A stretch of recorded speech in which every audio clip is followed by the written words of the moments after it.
You're listening ad-free on Amazon Music.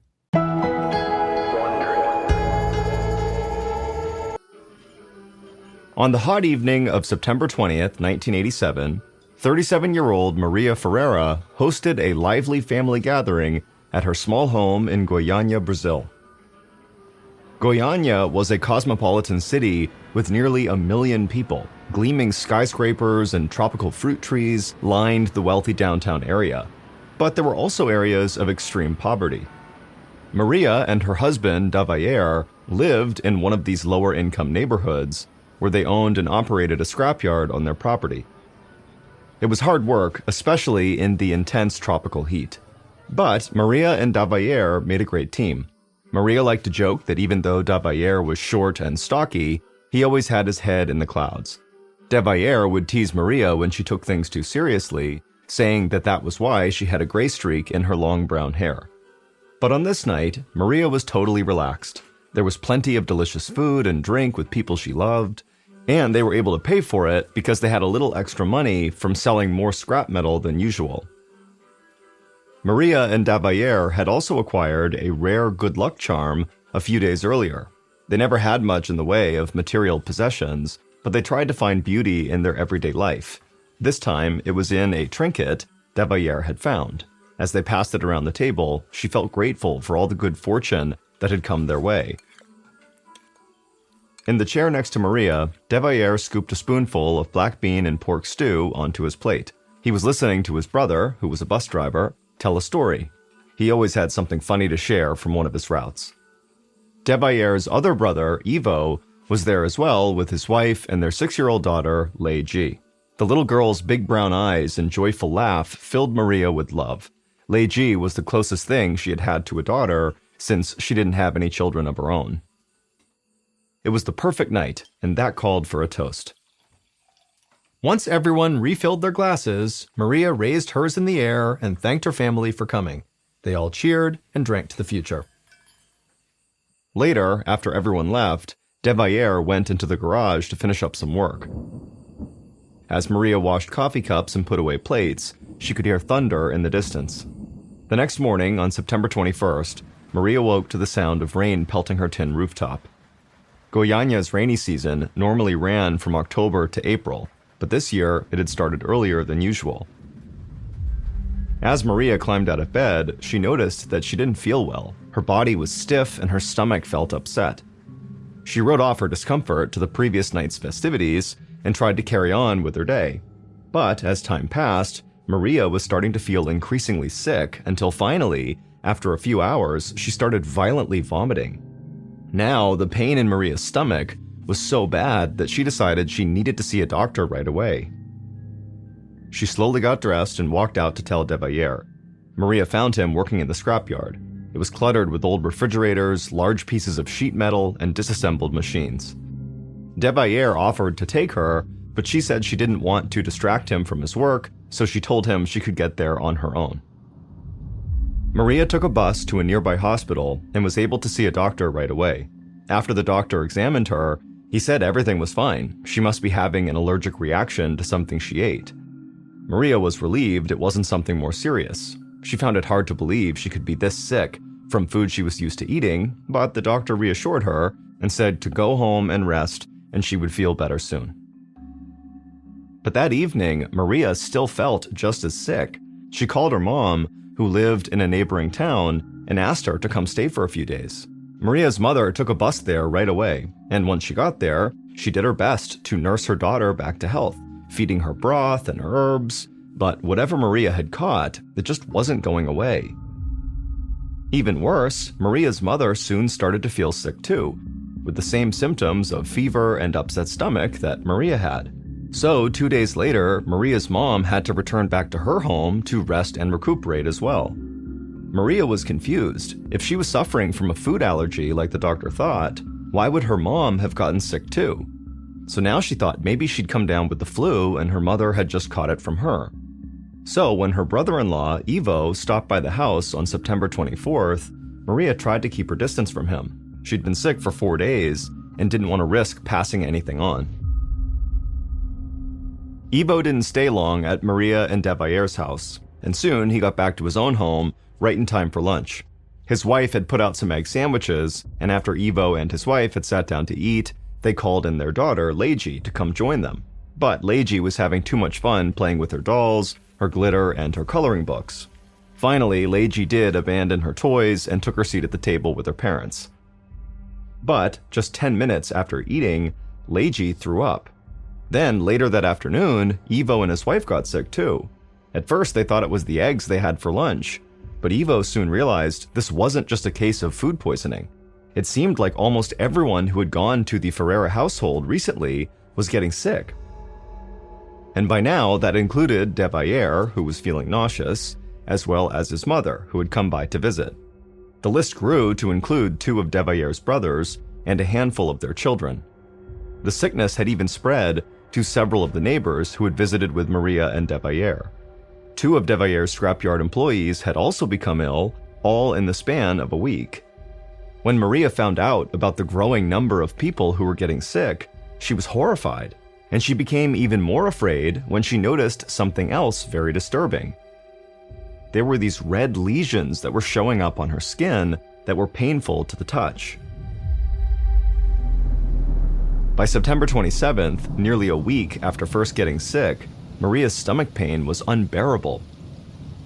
As she lay curled up in bed listening to the rain falling outside, she thought back to that last night she felt healthy.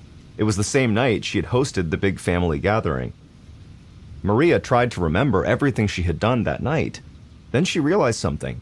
There was only one thing that everyone who had gotten sick over the last 10 days had in common. Maria could barely move, but she knew what she had to do next. If she didn't get to the bottom of this mystery, her whole family could be in serious danger. And so, on the next morning, she willed herself out of bed and slowly managed to get dressed. Then she gathered the evidence she needed in a cloth sack. Maria knew where she wanted to take it, and it wasn't to the hospital where she'd been before.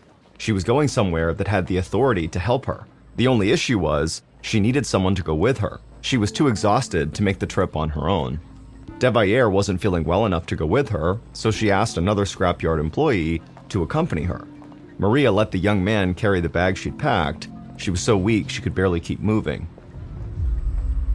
Just down the street, they boarded a crowded bus, and about a half hour later, they got off near an office called the Vigilancia Sanitaria. This was a public health agency that regulated pharmaceuticals, food products, and sanitary conditions. It was basically the Brazilian equivalent of the Food and Drug Administration in the United States. Maria thought that if anybody could figure out what was making her and her family so sick, it would be someone at this agency. She and her companion entered the plain brick building through a courtyard and were taken into the office belonging to the agency's director. The young man helping Maria dropped the bag he was carrying on the official's desk. Then Maria wiped her flushed face with a handkerchief and explained what it was. She said the contents of the bag were killing her family. The official just stared at her. He looked inside the bag and seemed confused. The items inside didn't look particularly dangerous. He said what really concerned him was Maria. Maria knew she was sweating and visibly shaking, and she noticed his expression as he looked at all the lesions and burn-like marks on her arms. The official told her that right now, she just needed to see a doctor, but he did promise he would take a closer look at what was in the bag. And, just to be safe, the official put the bag on a chair in the building's courtyard, then made sure Maria knew how to get to the nearest health clinic. Maria was skeptical. The last time she'd seen a doctor, he'd given her the wrong diagnosis, but she didn't know what else to do, so she and her companion left the agency and headed to the bus stop. Maria insisted that her companion return to the scrapyard and get back to work. Unsure and scared about what she would find out, Maria boarded the bus alone. A short time later, a doctor at this clinic carefully examined Maria and then gave her a new diagnosis. He said she was right. She was not experiencing an allergic reaction or food poisoning. What she had was a tropical disease, and her family and friends who were sick probably had it too. He explained that the unusually heavy rains had been spawning mosquitoes and a host of other bugs that carried infectious diseases. A virus like dengue or Zika would explain her symptoms, including the burn-like lesions she'd developed. The doctor assured Maria that this was all very manageable and that everything would be okay. Then he arranged to have her transported to the Tropical Diseases Hospital for specialized treatment. Maria's unease lightened, and she even managed a weak smile. She finally had a real explanation for what was happening to her and her family. It was a relief to think that the bag she had left at the health agency didn't actually have anything to do with a tropical virus. Less than an hour later, Maria arrived at the Tropical Diseases Hospital. As a doctor took her vitals, she asked if he knew what type of virus was going around. But instead of answering her question, the doctor gently took her arm and began closely examining her skin lesions. Then he called one of the nurses over to look at them. The nurse said she'd seen some other patients with similar burns in the last few days. Suddenly, the doctor's face turned serious, which made Maria extremely nervous. He continued to examine her, and then he stepped back. He explained that the doctor at the previous health clinic had been wrong too. Maria's symptoms did not line up with any kind of tropical disease he'd ever treated. In fact, this doctor was afraid Maria's symptoms were connected to another sickness entirely, and if he was even partially correct, they would need to move quickly. This could be a dangerous situation. The doctor asked her detailed questions about the past several days, and Maria shared everything she could remember. She could see the alarm spread across his face the more they talked. Maria felt a terrible wave of panic and nausea start to wash over her, and then she felt like she needed to tell him about the bag. So she explained that she had brought this bag and left it at the public health agency in hopes that they would analyze it. As soon as she said this, the doctor quickly excused himself and ran as fast as he could to the phone. He called a physician at the state's Department of the Environment. He tried to hide the rising panic in his voice as he explained the urgency of the situation and that action needed to be taken immediately. Both doctors agreed that the bag Maria brought to the public health office had to be examined as soon as possible to prevent the spread of what was making everyone sick. The doctor at the Department of the Environment knew a specialist named Walter Ferreira. Dr. Ferreira, who had no relation to Maria and her family, would be able to properly analyze the bag's contents.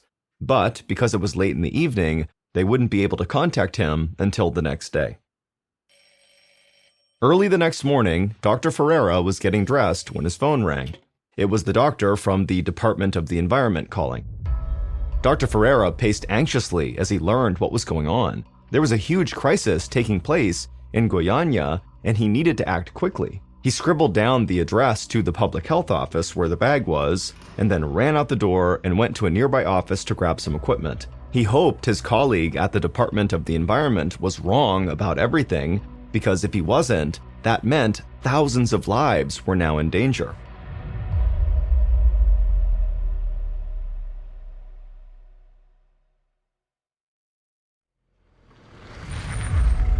About an hour later, Dr. Ferreira arrived at the public health office. Before he entered the courtyard, he pulled a device out of a case. The device would reveal if their terrible suspicions were correct. He carefully switched on the piece of equipment, but right away it seemed like the device was malfunctioning. And no matter how much Dr. Ferreira struggled to adjust the equipment, it just wouldn't work. The readings were just so impossible that he assumed it had to be broken. Dr. Ferreira was frustrated. Now he would need to go back to his office and swap out this broken device for a new one. So he let the receptionist know he'd be back as soon as possible. Almost 2 hours later, Dr. Ferreira returned with a replacement piece of equipment. When he turned that one on, the exact same thing happened. The readings were impossible. He tried turning it on and off several times, but he just kept getting these totally incredible readings. After a few minutes, Dr. Ferreira was horrified to realize that he had been wrong. Both of these devices had been working perfectly fine, and that meant the reality of this situation was much, much worse. If this situation didn't get handled, the whole city of Goiânia could have a catastrophic health crisis on their hands, and maybe all of Brazil could have a health crisis on their hands. So Dr. Ferreira knew he needed to get to that bag. Dr. Ferreira ran inside the building and was met by the facility's director. Ferreira asked where this bag was, but the director explained that he had become concerned about the bag's contents, so he had called in the fire brigade for assistance. In fact, the firefighters were already there and were about to take the bag from the building's courtyard. Their plan was to dispose of it in a nearby stream. Dr. Ferreira ran into the courtyard and saw a group of firefighters surrounding the bag. He yelled for them to stop, and that if they threw it in the water, it would trigger a horrific disaster. He warned them not to touch it and insisted that everyone just evacuate the building. Once Dr. Ferreira was able to explain what was happening, the firefighters realized just how serious this situation was, and they helped him clear the area. But the day was far from over. Dr. Ferreira knew he needed to track down Maria and speak to her about the contents of this bag. He located her at a hospital, but her condition had now worsened to the point where she was just too weak to even talk. But she was able to instruct Dr. Ferreira to just go to her family's junkyard, where he would find her husband, and he could answer any questions the doctor might have. It was noon by the time Dr. Ferreira and his colleague got to Maria and Devaillier's scrapyard. When they arrived, they saw Devailler working next to his garage. Dr. Ferreira introduced himself and tried to shake Devaillier's hand, but Devailler politely refused, and then he showed them the inside of his hand, and there was this huge open sore on his palm. Dr. Ferreira looked at it and then immediately shot a look of worry at his colleague. The doctor knew this type of wound on Devaillier's hand could only be caused by one thing, and it was the thing that Dr. Ferreira feared the most.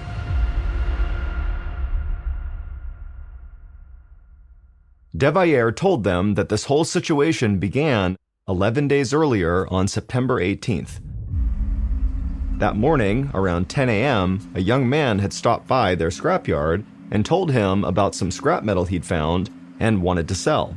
He had never seen anything like it and thought it was valuable. Devailler said he was interested and told the young man to bring it over. Later that day, the young man returned, now hauling something in a wheelbarrow. Inside this wheelbarrow were the disassembled pieces of a large metal contraption. There was also a small capsule shaped like an oversized thermos. Devailler thought both items were made of stainless steel, which would earn him a nice profit. But after Devailler examined the capsule more closely, he became even more excited. It was lined with lead, which was an even more valuable metal. Devailler paid the man the equivalent of about $30 and brought his new purchases into his garage. He left them there before heading inside to eat dinner. Once he was done eating, he headed back to the garage to start extracting the lead. But when Devailler opened back up the garage doors, he was amazed by what he now saw inside. A strange blue glow was now coming from the thermos-shaped capsule. Devailler was a deeply spiritual man and thought he might have encountered something supernatural. He grabbed the metal capsule and called Maria into the garage so she could see it too. When Maria saw its unusual glow, she was just as mystified as Devailler. They took a closer look and saw that the blue light was coming through a small window on the side of the capsule. The window looked like it had already been punctured with a screwdriver, probably by the young man who had just sold it to Devailler. Maria thought there could be a priceless gemstone hidden inside, but Devailler was sure that it was actually a holy relic that would bring blessings and good fortune to the family. Devailler was determined to continue examining this object. So he poked around the small opening with a screwdriver and removed what appeared to be several small pellets of a glittery bluish powder. The pellets were part of a slightly bigger pile that still sat deep inside the capsule. For all Devailler knew, this luminous powder could be worth thousands of dollars. It could change their lives in a way they'd never imagined. As Devailler told the doctors of this discovery, he remembered how special he felt handling the powder, and he wanted his whole family to experience it. This was the good luck charm they shared at their big family dinner. Over the next few days, Devailler shared his discovery with more family and friends and neighbors, and each time someone came over, he brought out the special glitter. Small groups of people gathered around the capsule and peered through the broken window to admire the glowing powder inside. Many touched the small pellets Devayer had extracted. Seeing how excited everyone was about the powder made Devayer determined to extract the rest of it from the capsule. So a friend came over and, using a screwdriver, helped him remove fragments from behind the glass window. Eventually, they did get it all out. The entire pile was small enough to fit in the palm of Devayer's hand. Once all the powder had been extracted, Devayer gave the capsule to 2 of his employees and asked them to melt it down for metal and sell it to a nearby scrapyard. Then he brought some of the powder to Maria, who in turn dusted it all over her pajamas and bed sheets. Devayer gave a grain-sized fragment to his brother, the bus driver, who rubbed it on his hands before heading into work. And on his shift as a bus driver, he came into contact with dozens of people. Another one of Devayer's brothers dipped his finger in the blue powder and traced a cross on his abdomen for divine protection. Maria's mother handled some of the powder while she was taking care of Maria, and then she too became ill. Around that same time, Devayer had given some fragments to his brother Ivo, and later, Ivo's daughter, Leiji, played with the glittery crystals and rubbed them all over her hands and arms. And then immediately after doing that, she had eaten her egg sandwich and become ill right away.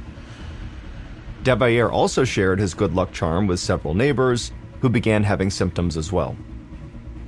After Maria had spent days wondering what might have caused so many people to get sick so quickly, she finally realized they all had one thing in common. They all had come in contact with this mysterious blue powder. So, on the morning of September 28th, 10 days after buying this capsule, Maria told Devayer she was taking what was left of the powder and the capsule to the local health agency to be analyzed. She placed these remnants in a large cloth bag, then she headed out with one of Devayer's employees to retrieve the parts of the capsule that had been sold to the other scrapyards. She managed to collect most of it. Those were also placed in the bag that Maria brought to the public health office. The story confirmed Dr. Ferreira's worst fears. He asked Devayer about the young man who first sold him the capsule and where he'd gotten it. Devayer said he wasn't sure, but he thought it might have come from some sort of abandoned facility that was located nearby. Dr. Ferreira turned to his colleague and saw that the other doctor's face had now gone white, because he knew exactly where that capsule had come from. It was a clinic that had closed 2 years earlier, a cancer treatment clinic. The capsule had come from a radiation therapy machine, and the magical blue powder that was inside wasn't from a precious gemstone. The powder was a highly radioactive material called cesium-137. When properly contained in the capsule, the powder's destructive capabilities could be used for focused cancer treatments, but without that protective shell, the powder became one of the most lethal substances on Earth. Maria and the others were not suffering from a tropical disease or any of the other things that doctors first thought. They were experiencing massive radiation poisoning, and the lesions they had developed were radiation burns. The handful of powder that Devayer found was enough to make more than 200 people extremely ill and place thousands more in danger. Dr. Ferreira knew all this because he was a medical physicist, and the tool he had tried to use outside of the public health agency was a radiation detector. He thought both detectors were broken because they were making so much noise and their readings were so high they were literally off the charts. But the detectors were correct. They were reading such high levels of radiation in the vicinity of where this bag was that contained the powder that the federal government would have to get involved. And now that Dr. Ferreira had confirmed just how serious the situation had become, he contacted Brazil's Nuclear Energy Commission. Within a matter of hours, they started testing thousands of Goiânia's residents for radiation poisoning in the city's sports stadium. On the morning of September 30th, 13 days after Devayer bought the capsule, workers in hazmat suits arrived in the courtyard of the health agency to properly dispose of the bag that contained the radioactive material. The abandoned cancer clinic, where the blue powder was first discovered, was demolished as well. On October 23rd, Maria Ferreira finally died. Her niece, Leiji, also died on the same day. They were each buried in special fiberglass, lead-lined coffins to prevent radiation from leaking out. By the end of the month, Debayer's 2 young employees also died as a result of the exposure they had received when they melted down the capsule for Debayer. While Maria's husband, Debayer, survived the tragedy, he never mentally recovered. Debayer died in 1994, 7 years later. Thankfully, no one else died from the radiation exposure, but many others sustained amputations, severe burn scars, and lifelong medical conditions. The Goiânia incident remains one of history's deadliest disasters involving medical radiation.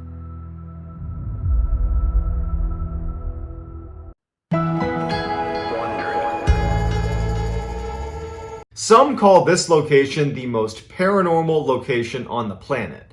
Others call this whole thing just a big hoax. But what is undeniably true, and frankly what makes this case so much more interesting, is that unlike the vast majority of paranormal stories and claims, this case was put to an enormous amount of scientific scrutiny. In fact, there was a decade-long study done on this case, where PhDs and scientists converged on this one location and basically around the clock studied, all these claims of the paranormal that was happening in the area. And after a decade of research, the findings are pretty mind-blowing. And the case that I'm referring to is none other than the very famous Skinwalker Ranch. So the too long didn't read version of this story is you have a family that purchases a ranch out in Utah, and as soon as they move in, they start noticing some pretty bizarre things around their property. Everything from, some of their livestock going missing or being harmed. They have strange sightings in the woods of creatures and lights in the sky. They eventually report it to the news, and that news story gets picked up by a couple of other outlets, and a billionaire who is obsessed with researching the paranormal sees this story. He buys the property and installs an entire team of scientists and researchers to basically try to figure out what was happening at this ranch. And they spend 10 years studying this ranch. The outcome is, turns out some strange things really were happening there. Before we get started, if this type of content appeals to you, the kind of strange, dark, mysterious content delivered in a story format, if that appeals to you, that's what my channel's all about, and I post 3 to 4 times a week. So if that appeals to you, please gently ransack the like button and then turn on all notifications so you can get all of my content every time I upload every week. All right, on with the story. In the northeastern corner of Utah lies a 500-acre plot of land, it's all desert, where a ranch sits, and that is Skinwalker Ranch. It was built in the late 1800s, early 1900s, and it was actually built on a piece of land that had apparently been cursed. Prior to its construction, the Navajo tribe had a feud with the Utes Native American tribe. The Utes were selling off other Native Americans that they would capture. They would sell them into slavery to the United States. And so the Navajo, who had previously lived in the area where this ranch actually was built, they were forced off their land as the Utes came in and were rounding them up and selling them into slavery. And before the Navajo left that area, they cursed the land with what's called the Skinwalker curse. The idea was they were going to torment the Utes tribe for the hardships they had inflicted on the Navajo. The Skinwalker curse, legend has it, is this curse where these witches descend on the area and take the form or wear the skin of various predatory animals in the area, namely large wolves and foxes. They inhabit those bodies and terrorize anybody in the cursed land. At some point, this ranch is actually built on the land that had apparently been cursed. It wasn't until many years later when owners of that ranch started seeing predatory animals doing some very strange things in and around their property that they did some research on the area, learned about this curse, and then before long the nickname had stuck. In 1994, Terry and Gwen Sherman purchased Skinwalker Ranch. It had actually been abandoned by the previous owners for the last few years, so when they purchased it, they got it for way below market price. So they are just so excited to be moving in. They breed cattle, and so they had 500 acres to let their cattle free roam. It was like the dream purchase for this family. And so when they finally do move in, like the day they move in, they don't really care that the grass is overgrown. It looks like things are kind of in disrepair. And in fact, when they go into the homestead, like the actual house on the property, they were so excited about everything that they kind of overlooked some of the strange things that they immediately noticed about the property. They go inside and every window has a deadbolt on it. The inside and outside of every door in the house, not just the doors leading outside, doors leading between rooms had locks, the front and back side. They noticed these big pikes that were driven into the ground at the front door and back door of the property with massive chains stringing off of them, which looked like pretty powerful guard dogs had been there. They're thinking to themselves, well, this is a huge piece of property. Perhaps the previous owners are a little bit paranoid because they're kind of isolated. And so they didn't really raise a red flag when, to be honest, had I moved into a property where every single door and window had multiple locks on it, they had these big guard dogs, I'd probably ask a couple questions. But you know what? Terry and Gwen, they're just so excited about this purchase that, again, they kind of just overlook it. So on the day that they are moving in, Terry and Gwen have some family members over to help them offload trucks and move stuff into the homestead. And it's during this process, as they're moving things out of the truck into the house. And again, you got to remember that the house is situated like right in the middle of the property, and you can see in every direction basically unobstructed because it's basically open desert, with the exception of a couple areas that are, basically forests. And as they're offloading some of the stuff into the house, Terry looks out at one of these tree lines and he notices this huge wolf, or what looks like a wolf, pretty well off in the distance, kind of meandering its way over towards them. But it's far enough off that this is not enough to be totally worried about it.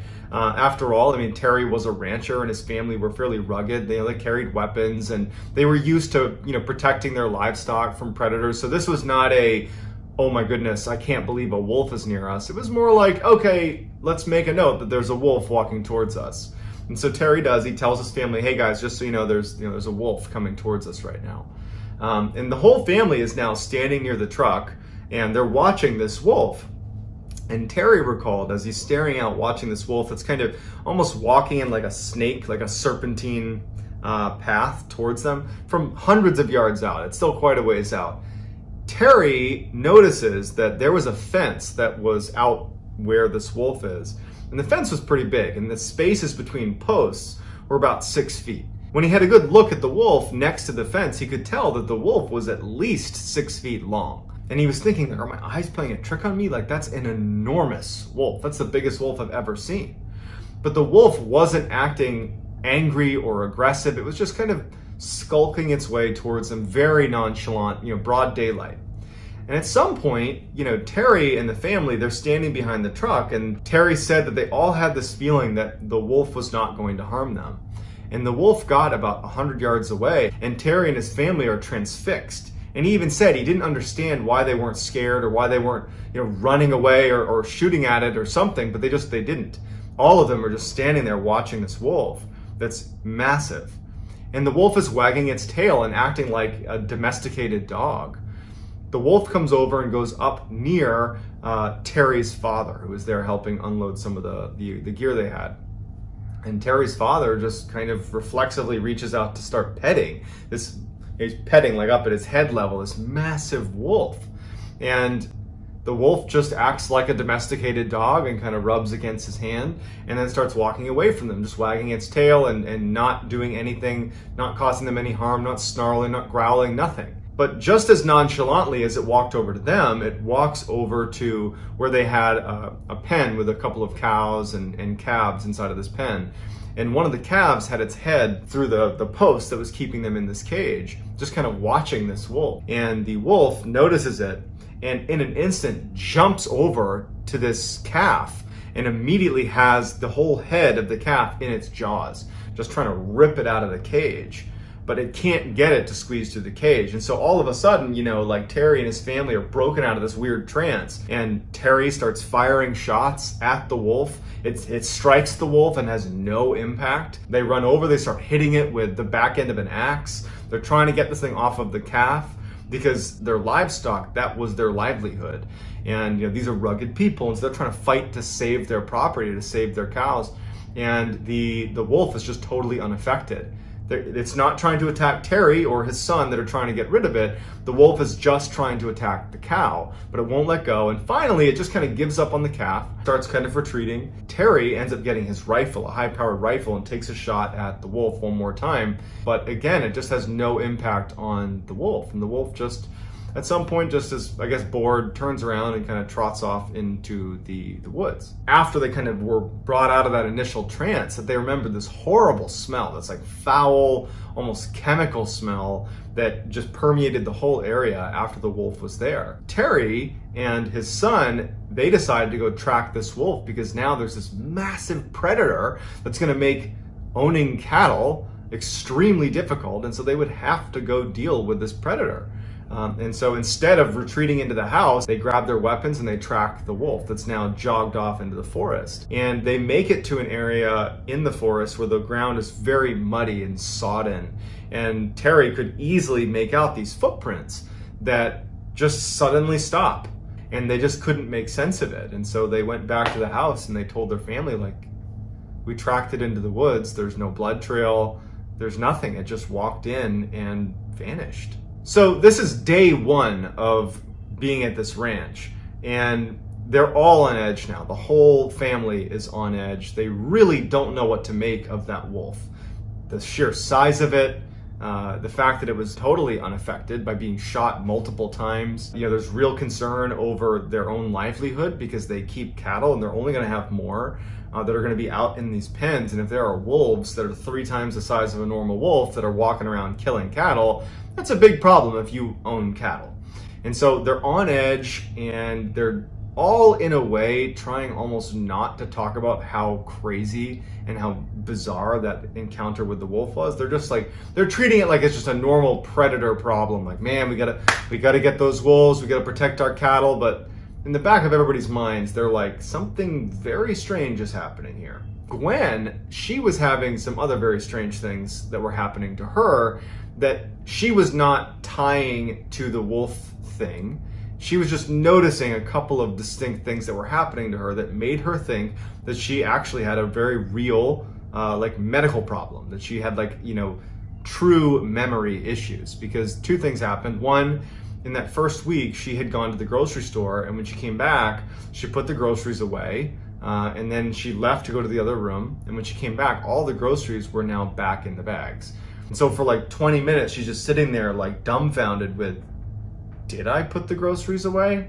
Same day, she goes to take a shower, and she hangs her towel in the bathroom like anyone would, and she takes a shower, and then when she gets out, the towel's missing. And she's like, she gets another towel and she towels off, and then she finds the towel hanging up in a closet on the other side of the house. And so between the groceries and the towel, she's like, is there something wrong with me? Am I having a stroke? Am I having a medical issue here that I'm literally losing my mind? And it wasn't until Terry actually had a similar experience that she started to wonder if this had to do with maybe that strangeness with the wolf, that maybe there's just something odd happening about this property. And it was Terry, in that first week, he had been digging holes for a new fence. And he had this big fence digging tool. It was about 70 pounds that he was using to dig the holes for the fence. And so he had taken a break after making a bunch of posts for this fence, he took a break, left his fence digging tool, at the last place he had dug a post, and he went in to grab a bite to eat, came back out, and his fence digger is missing. And initially, he just goes into the house and he's like, hey, to his wife, to his kids, did you guys move my fence digger? Do you know what happened to it? Where is it? It's not out there. And they're like, no, we've been in the house the whole time. I have no idea. And so they couldn't find it. And a week goes by, and he's out patrolling his property looking for wolves. And in the tree, well away from where he had been digging the post before, in the tree, His fence digging tool that's 70 pounds is like 70 feet in the air, strung up in this tree. So Terry comes back to the house and he tells his family about the fence digging tool being in the tree. And that's when Gwen tells Terry about her experiences with the groceries going back in the bag and a towel being moved around the house. And everybody in the family starts to really start being scared. We can't explain what's happening on this property, and we're very isolated. And what's the deal with all these locks on all the doors? I mean, they're starting to feel really concerned. Following the fence digging tool being found, Terry started to notice lights on his property. Initially, because this was the first couple of weeks they're there, he would see lights way at the far end of his property that looked like headlights, and he would think someone must have made a wrong turn that wound up on my property, and we were kind of out in the middle of nowhere, and they'll just leave. And so when he first started seeing these lights, that's what he assumed it was, just people making a wrong turn. But he started to see it so often that he wondered if people were illegally hunting on his property. And so one night he sees these lights on his property and he goes out to investigate. And in fact, he's angry. He's had all these strange things happen. His family's on edge, and now he's mad and he's going to take it out on this person who's illegally hunting on his property. And he starts charging out to these lights and he starts getting closer and closer, and he starts to realize it's not making any sound. If this was like a truck, it's not making any sound. And we're in an area where I could totally hear that if it was a vehicle, and he can't hear anything. And as he gets closer and closer, the lights start retreating from him without making a sound and then float up into the sky and disappear. And Terry's like, what is going on here? The winter rolls around and it's a particularly brutal winter. And one night he couldn't account for one of his cows. And so he's out looking for this one stray cow, and he searches this whole property, and there's only one area that he hasn't searched, and it's that forest where that giant wolf had disappeared after marching in there, and they tracked it in there. And so he goes in there, and as soon as he gets to the tree line, he notices there's a bunch of footprints from what looks like a cow. And he's relieved because it's probably his. He follows it into the woods, and much like the wolf that had just disappeared in that muddy, sodden area in the forest, in the same spot, the footprints that appeared to be this cow had also just, disappeared.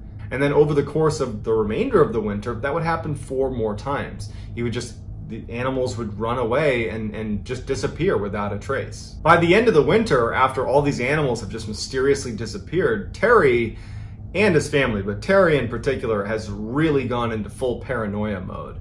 He, at night, would just stalk his own property, hiding behind bushes with his weapon, and hope to see what was taking his cattle. And so one night, as he's doing another fruitless search around his property, he catches out of his periphery what looks like a kind of mass of something moving around in the trees near his property. And at this point, he was kind of obscured by some shrubs and some plants. And so he kind of crouched down and looked out at the tree line. And he sees in the tree line this strange shape kind of moving about inside of the trees. And he would describe the mass as looking almost like a stealth fighter jet, but really small. And it was making no sound, and it was hovering about 20 feet off the ground. And he's crouched down, not making a sound, watching it. And it's just kind of moving around the tree line. And it has these lights it looks to be kind of scanning the ground. And it's just kind of moving around. It's shining these lights, these multicolored lights in the ground. And Terry moves a tiny bit to get a better angle on this thing. And he makes the tiniest of noises against the brush, just like a tiny little, barely audible sound. And this mass that's pretty far away, the lights immediately turn off, and it angles itself so it's facing directly at Terry. And Terry can feel it right away that it's heard this tiny little sound he's made, and now it's staring directly at Terry. And Terry's terrified, and he's looking at this thing, wondering oh my God, is it gonna come take me? What is this? Is this the thing that's been taking my livestock? And he's terrified, and he's staring at it, and it just flies away. By the spring of 1995, things have gotten really, really bad for Terry and his family. Now, not only are they losing livestock inexplicably, but they're showing up, the actual cows themselves are showing up back on their property, hours or days later, just kind of in random locations on the property, and they look like they've had surgery done, like precision cuts, and pieces of them are missing. And in addition, some very strange things are happening at the house. At night, they would see these entities walking around their property, these humanoid. They described them as having no expression, just walking around their property. And sometimes they would walk right up to the glass, put their hands on the glass and look in, but there was no face. And like Terry and his family, they had blinds down and they would use the deadbolts on every single door and window, but they could hear them rapping at the glass and they could hear them communicating in a language they didn't understand right outside of their house. And this became so regular that it was almost impossible to sleep. Terry's kids started performing very poorly in school because they weren't sleeping. Terry's wife, Gwen, she lost her job at the bank because she wasn't sleeping and she was like delusional.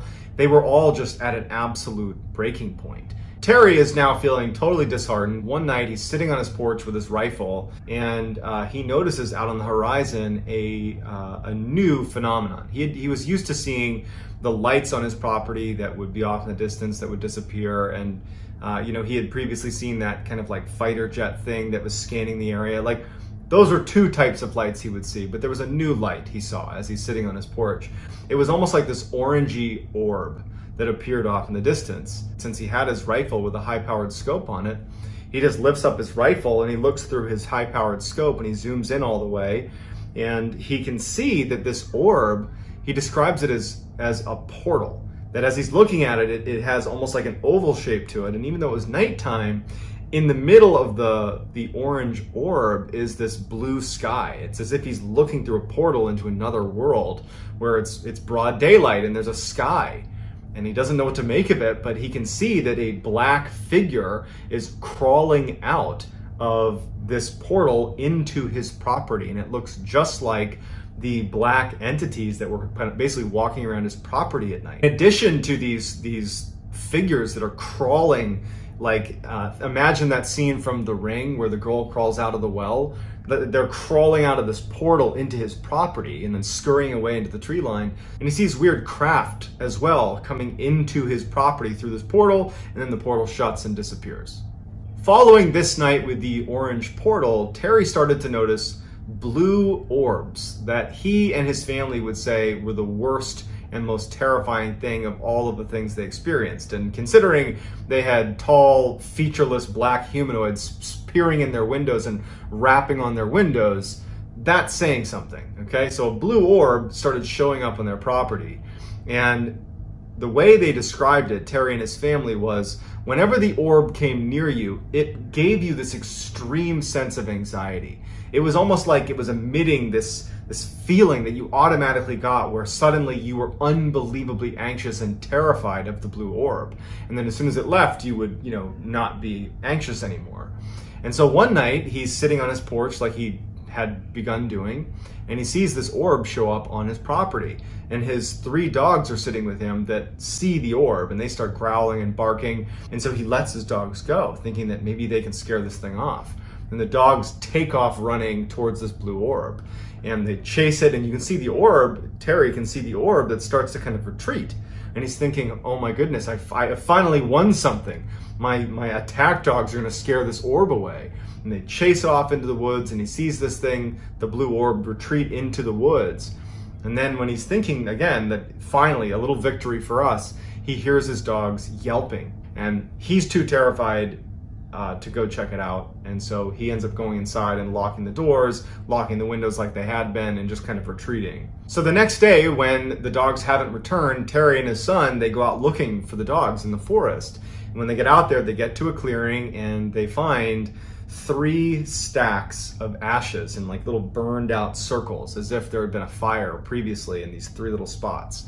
And it turned out it was the ashes of his 3 dogs that had gone into the woods. They had just been vaporized. Terry decides that it's time to leave, and he wants to sell the ranch. And so he puts the property up for sale and goes to a local news outlet, and he tells them about what's happening on his property.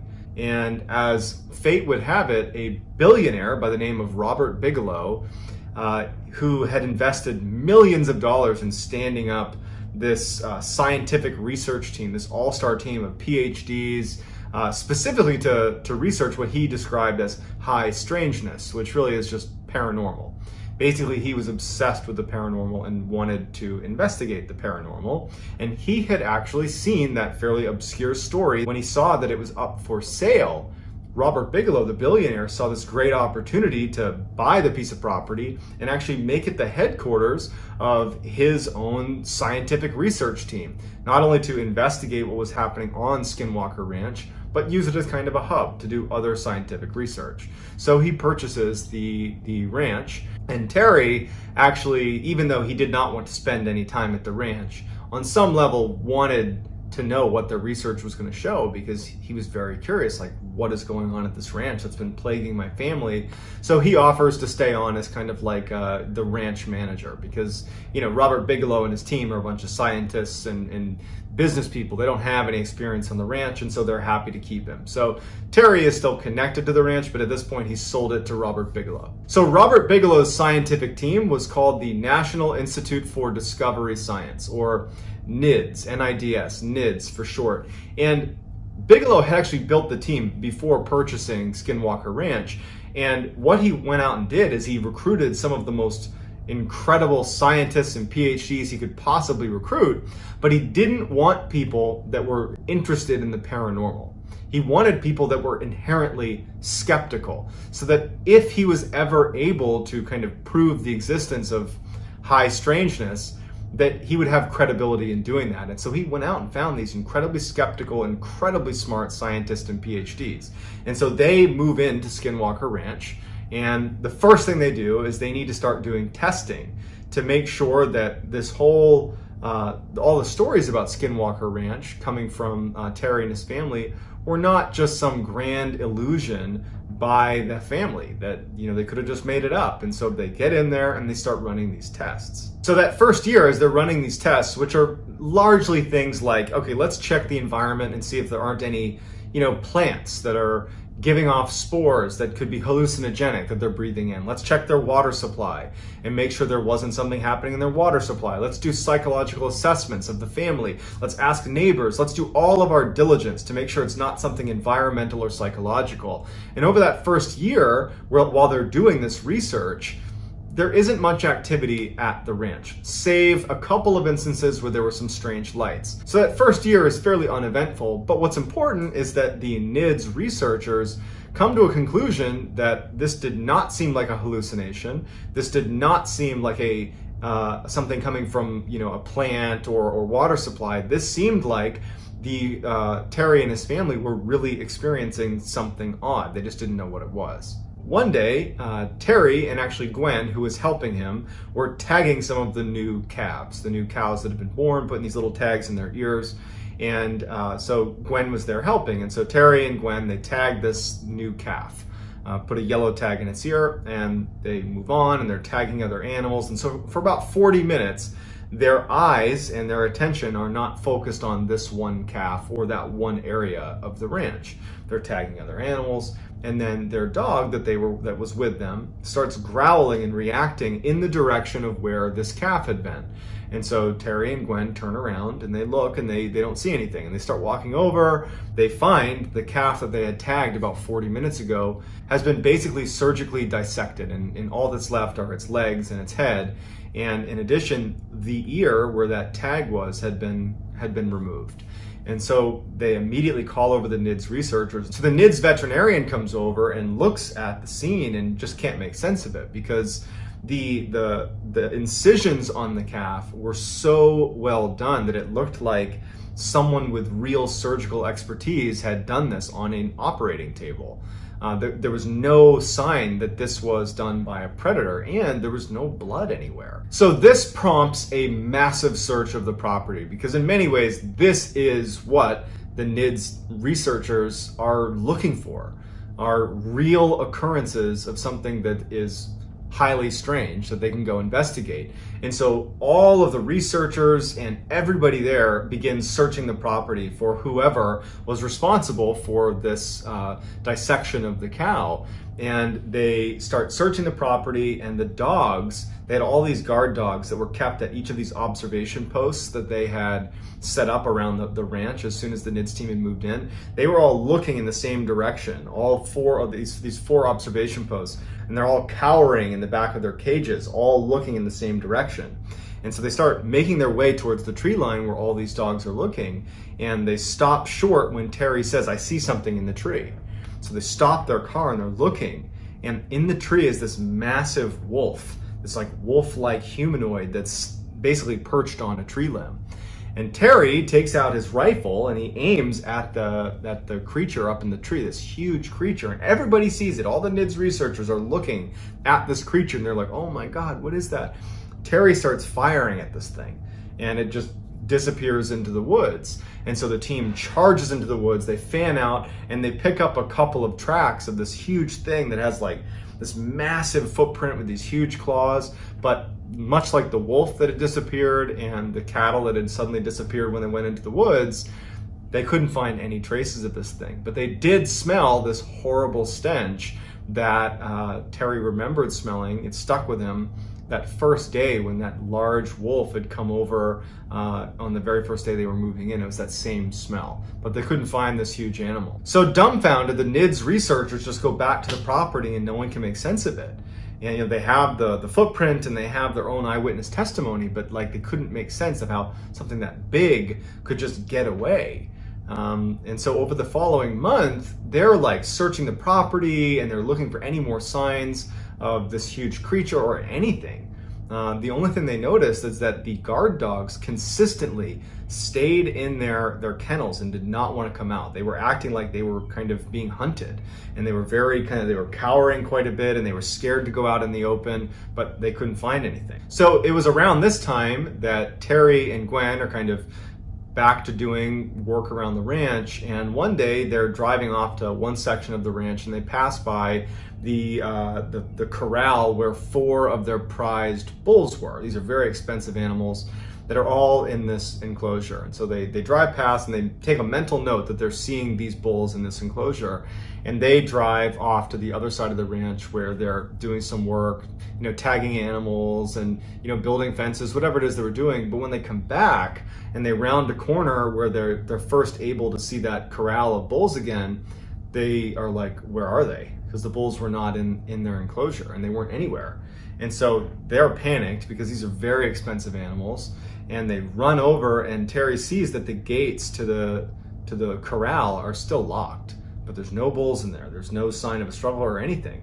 And it just so happens that right next to the corral was this fairly small trailer that hadn't been used in years. In fact, it was literally wired shut. It was just sitting there.